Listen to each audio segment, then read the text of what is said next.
BRS లో కోవర్టులున్నారని కేసీఆర్ కుమార్తె కవిత చేసిన వ్యాఖ్యలు తెలంగాణ రాజకీయాల్లో దుమారం రేపుతున్నాయి.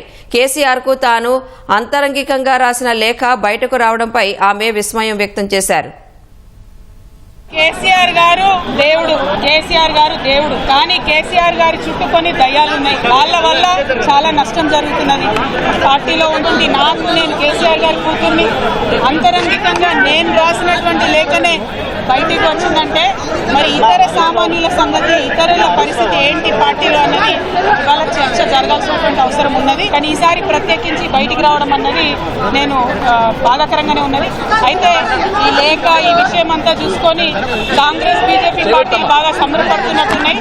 కోతి కొబ్బరికాయ దొరికినట్టుగా ఏదో బీఆర్ఎస్ పార్టీ ఆగమైంది, కేసీఆర్ గారికి ఏమో అంత సీన్ లేదు. మా నాయకుడు కేసీఆర్ గారి నాయకత్వంలోనే తెలంగాణ బాగుపడుతుంది, ముందుకు పోతుంది. అందులో ఎటువంటి అనుమానం లేదు. పార్టీలో ఉన్నటువంటి చిన్న చిన్న లోపాలను డిస్కస్ చేసుకొని సవరించుకొని కోవట్లను పక్కకు జరుపుకుంటూ ముందుకు పోతే పార్టీ 10 కాలాల పాటు చల్లగుంటుంది అనేటువంటి నా భావన.